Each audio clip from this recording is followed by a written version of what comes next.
Hello anime lovers, स्वागत है आपका वाइपर एनिमे एक्सप्लेन्ड चैनल पर। और आज हम शुरू करने वाले हैं वन पंच मैन के नए सीजन 3 को। इसके पिछले पार्ट्स की लिंक आपको डिस्क्रिप्शन में मिल जाएगी। तो चलिए जानते हैं इस नए सीजन की कहानी को एपिसोड 1 के साथ। एपिसोड की शुरुआत हीरो एसोसिएशन में होती है, जहाँ के स्टाफ के लोग बात कर रहे थे कि उस विशालकाय सेंटिपिड मॉन्स्टर को किसी ने एक झटके में ही मार दिया और मानो जैसे उसका नामो निशान ही मिट गया। इस तरह का काम बस किंग ही कर सकता है। हम खुशनसीब हैं कि किंग हमारी साइड है। अब बात करें उस हीरो हंटर गारो की, तो सिल्वर फैंग भी उसे हराने में फेल हो गया है। अब उसका क्या करें? अगर वो ऐसे ही हमारे हीरोज को मारता रहा तो एक दिन हीरो एसोसिएशन ही बंद हो जाएगा। स्टिच कहता है कि गारो को अब हमें एक इंसान नहीं बल्कि मॉन्स्टर की तरह देखना चाहिए। अगली बार जब वो सामने आएगा तो हम उसे थ्रेट लेवल ड्रैगन की तरह ट्रीट करेंगे और सबको एक इमरजेंसी अलर्ट भेजा जाएगा। एक आदमी बोलता है कि लेकिन वो है तो एक इंसान ही, एक मामूली इंसान हमारे एस रैंक हीरोज को कैसे हरा सकता है? स्टिच कहता है कि सिल्वर फैंग गारो को हराने में कामयाब नहीं हुआ, लेकिन फिर भी उसने गारो को बहुत ज्यादा घायल कर दिया है,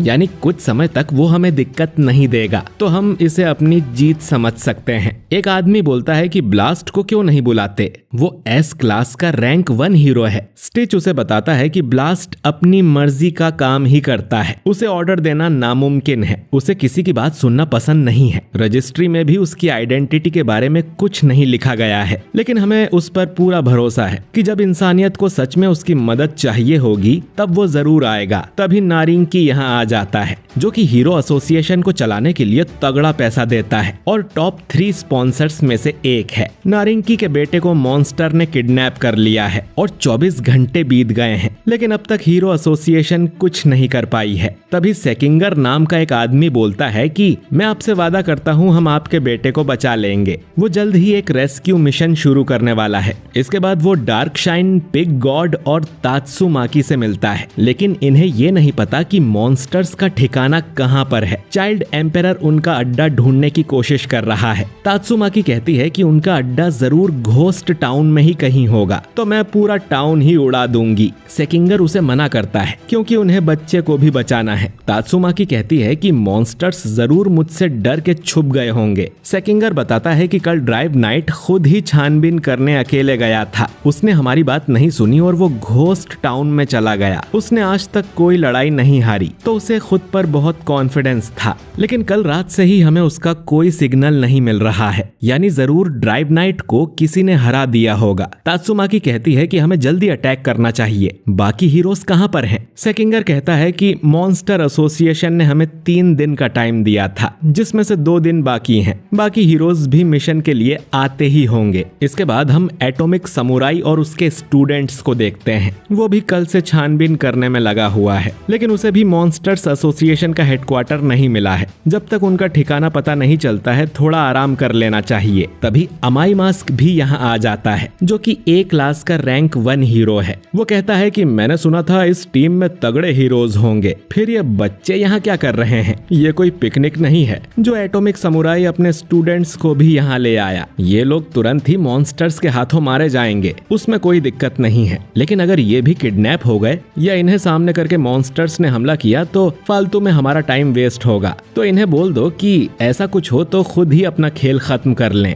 एटॉमिक समुराई पूछता है कि तुम भी इस मिशन का हिस्सा हो क्या? तो अमाई मास्क कहता है कि हाँ बिल्कुल, उन मॉन्स्टर्स की वजह से मेरा कॉन्सर्ट खराब हुआ है। समुराई कहता है कि मेरे स्टूडेंट्स काफी स्ट्रॉन्ग हैं, मैं उनसे कह दूंगा कि तुम्हें भी प्रोटेक्ट करें। अमाई मास्क बोलता है कि मुझे कम समझने की भूल मत करना, मैं ए क्लास में अपनी मर्जी से हूँ और जब चाहूँ एस क्लास में आ सकता हूँ। आसान शब्दों में कहूँ तो मैं तुमसे भी ज्यादा स्ट्रांग हूँ एटॉमिक समुराई। ये सब सुन समुराई बहुत गुस्सा हो जाता है, लेकिन वो किसी तरह खुद को शांत रखता है। दूसरी तरफ हम पूरी प्रिजनर को देखते हैं, जिसे इस हीरो मिशन में शामिल करने के लिए रिहा किया जा रहा था। पुलिस ऑफिसर कहता है कि एक बिल्ली जैसा मॉन्स्टर था जिसने हमारी जेल के कुछ कैदियों को मॉन्स्टर में बदल दिया था और उन्हें अपने साथ ले गया। जिन ऑफिसर्स ने उन्हें रोकने की कोशिश की उन्होंने अपनी जान गंवा दी। तुम एक हीरो हो ना, तो हमारे लिए लिए भी बदला जरूर लेना। पूरी प्रिजनर कहता है कि मैं उनसे हिसाब जरूर चुकता करूंगा, और ऐसा कहकर वो यहाँ से जाने लगता है। तभी एक कैदी आकर बोलता है कि उसने पूरी प्रिजनर के लिए एक स्वेटर बनाया है, जिसे लेकर पूरी प्रिजनर को बहुत अच्छा लगता है। इधर हीरो एसोसिएशन में चाइल्ड एम्पेरर बाकी स्टाफ को बाहर जाने को बोलता है और फिर चुपके से मेटल नाइट को कॉल करता है। Metal night S class rank 4 hero है। वो मेटल नाइट से कहता है कि तुम्हें मॉन्स्टर हेडक्वार्टर्स के बारे में जरूर पता चल गया होगा, तो हमें बताते क्यों नहीं? हमारे पास ज्यादा टाइम नहीं है और वो उस बच्चे को मार देंगे। मेटल नाइट कहता है कि तुम्हें नहीं बताया तो सिर्फ वो बच्चा मरेगा, लेकिन अगर तुम्हें बता दिया तो तुम सब भी मारे जाओगे। चाइल्ड एम्पेरर कहता है कि तो तुम भी इस मिशन को ज्वाइन क्यों नहीं कर लेते? तुम किस चीज से इतना डरे हुए हो? तुम्हारी मशीन बॉडी का क्या हुआ? अगर वो तबाह हो गई है तो ये काम किस मॉन्स्टर ने किया है? जिस पर मेटल नाइट कहता है कि मॉन्स्टर किंग ओरोची ने।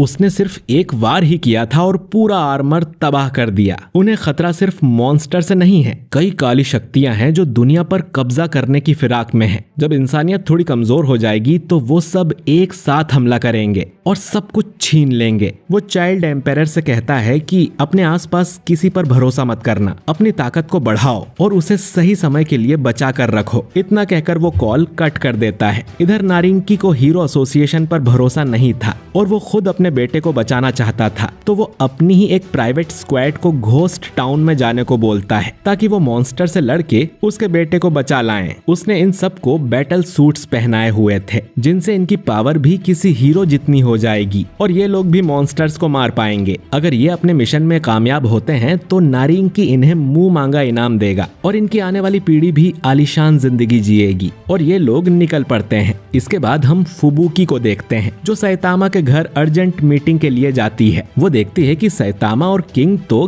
गेम खेलने में लगे हुए हैं। जेनोस अपने स्क्रू टाइट कर रहा है और सिल्वर फैंग और बॉम्ब यहाँ आराम कर रहे थे, जो देख उसे यकीन नहीं होता कि यहाँ चल क्या रहा है। सैतामा तो उस पर ध्यान भी नहीं देता और किंग के साथ गेम खेलने में लगा रहता है। फुबुकी चिल्ला कर कहती है कि ये एक इमरजेंसी है, हमें मॉन्स्टर एसोसिएशन से लड़ने जाना है और तुम यहाँ बैठ के गेम खेल रहे हो। जेनोस बताता है कि हम भी पावरफुल दुश्मनों से लड़ रहे थे और फ्री नहीं बैठे हैं। सिल्वर फैंग कहता है कि मैं भी सैतामा के साथ लड़ा था, इसीलिए वो मुझे यहाँ आराम करने दे रहा है और पीठ में बहुत दर्द है। बॉम्ब कहता है कि मेरे भी घुटनों की बैंड बज गई है। फुबुकी सोचती है कि देखकर ही लग रहा है कि इन्होंने कोई खतरनाक युद्ध लड़ा है, सबकी हालत खराब है। लेकिन फिर ये टकलू सैतामा कैसे ठीक है? वो पूछती है कि सैतामा को कुछ नहीं हुआ, तो सैतामा कहता है कि मैं तो बिल्कुल ठीक हूँ। वो इन्हें अब मॉन्स्टर एसोसिएशन के बारे में बताती है कि हमें मीटिंग करनी चाहिए। तुम लोगों को कोई न्यूज नहीं मिली क्या? जेनोस कहता है कि कल की लड़ाई में उसका ट्रांसमीटर